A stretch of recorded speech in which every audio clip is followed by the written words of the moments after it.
A tribute is wealth, often in kind, that one party gives to another as a sign of respect or, as was often the case in historical contexts, of submission or allegiance.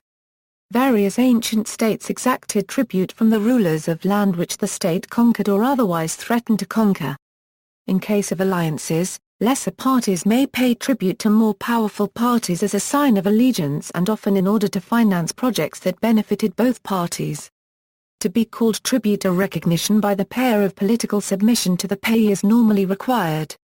The large sums, essentially protection money, paid by the later Roman and Byzantine empires to barbarian peoples to prevent them attacking imperial territory, would not usually be termed tribute as the empire accepted no inferior political position.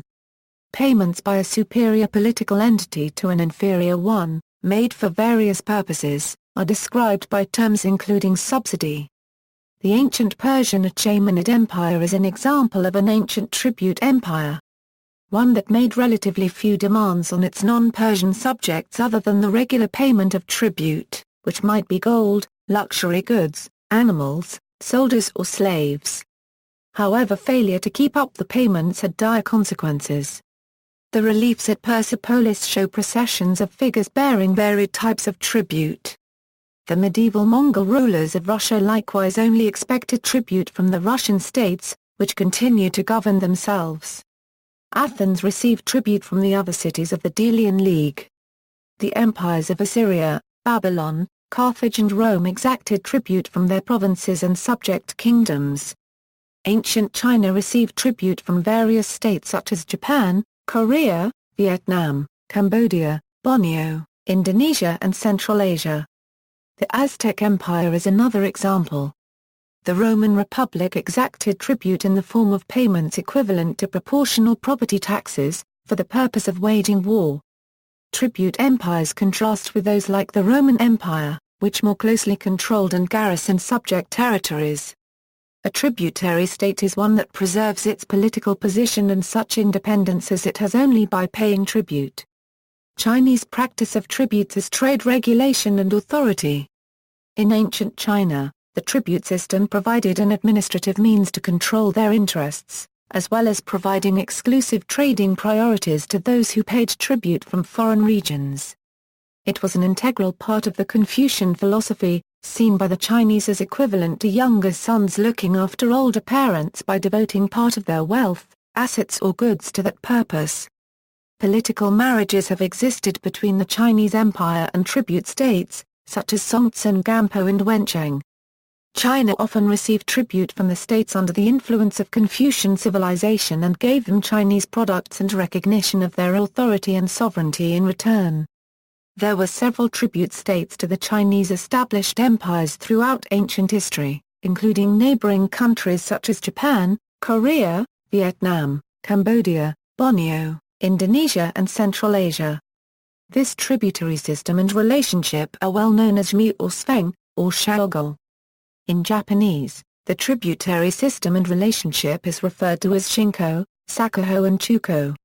According to the Chinese Book of Han, the various tribes of Japan had already entered into tributary relationships with China by the 1st century. However, Japan ceased to present tribute to China and left the tributary system during the Heian period without damaging economic ties. Although Japan eventually returned to the tributary system during the Muromachi period in the reign of Ashikaga Yoshimitsu, it did not recommence presenting tribute. According to the Korean historical document Samguk Sagi, Goguryeo sent a diplomatic representative to the Han dynasty in 32 AD, and the Emperor Gwangwu of Han granted the official rank of Goguryeo. The tributary relationship between China and Korea was established during the Three Kingdoms of Korea. This continued until China's defeat in the Sino-Japanese War of 1894 to 1895. This Chinese tributary system produced tributary states a Shah degree of Korea and neighboring countries. China created suzerainty relationship. China is considered as a suzerain. Some list of tributaries of Imperial China encompasses suzerain kingdoms from China in East Asia has been prepared. Before the Japanese annexation period of Korea, the geopolitics of East Asia were ruled by the Chinese tributary system. This assured them their sovereignty, and the system assured China the incoming of certain valuable assets. The theoretical justification for this exchange was the mandate of heaven, that stated the fact that the Emperor of China was empowered by the heavens to rule, and with this rule the whole mankind would end up being beneficiary of good deeds. Most of the Asian countries joined this system voluntarily. 1. There is a clear differentiation between the term tribute and gift. The former, known as gong, has important connotations. The Chinese emperors made sure that the gifts they paid to other states were known as mere gifts, not tributes. Even at times when a Chinese dynasty had to bribe nomads from raiding their borders, such as in the Han Dynasty and the Song Dynasty, the emperors gave gifts to the Xiongnu and the Khitan.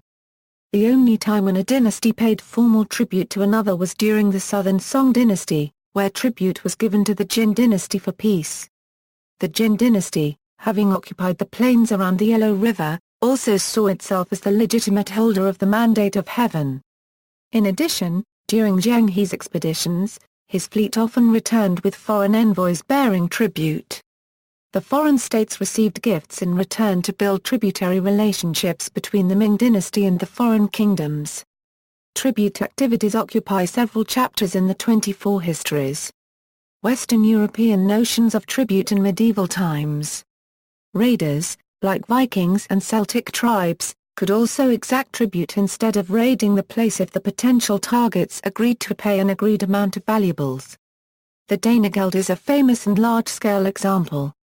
Tribute was not always money, but also valuables, effectively making the payers hostages kept unpillaged in exchange for good behavior. Various medieval lords required tribute from their vassals or peasants, nominally in exchange for protection to incur the costs of raising armies, or paying for freelance mercenaries against a hostile neighboring state. That system evolved into medieval taxation and coexisted as a secular approximation of the churchly tithe levied on production. The Islamic Caliphate. The Islamic Caliphate introduced a new form of tribute, known as the jizya, that differed significantly from earlier Roman forms of tribute. According to Patricia Seed, what distinguished jizya historically from the Roman form of tribute is that it was exclusively a tax on persons, and on adult men. Roman tribute was sometimes a form of borrowing as well as a tax. It could be levied on land, landowners, and slaveholders, as well as on people. Even when assessed on individuals, the amount was often determined by the value of the group's assets and did not depend as did Islamic jizya or upon actual head counts of men of fighting age. Christian Iberian rulers would later adopt similar taxes during their reconquest of the peninsula. Christians of the Iberian Peninsula translated the term jizya as tributo. This form of tribute was later also applied by the Spanish Empire to their territories in the New World. Tribute in the modern era. Modern elements of tribute are restricted to highly formal and ceremonial rituals, such as formal gifts being given to prove either fealty or loyalty upon the inauguration of a president, a wedding of a president's child while the president is in office, or the accession or the marriage of a member of a royal family. See also, Imperial Chinese tributary system, list of recipients of tribute from China, list of tributaries of Imperial China, suzerainty, puppet state, satellite state, client state. Notes. References, Kwok, Taiwan and Sung Ho Ju, The Korean Peace Process and the Four Powers. Burlington, Vermont, Ashgate. ISBN 9780754636533. OCLC 156055048, Pratt, Keith L., Richard Rutt and James Hall Korea, A Historical and Cultural Dictionary. Richmond, Kurtzen Press. ISBN 9780700704637.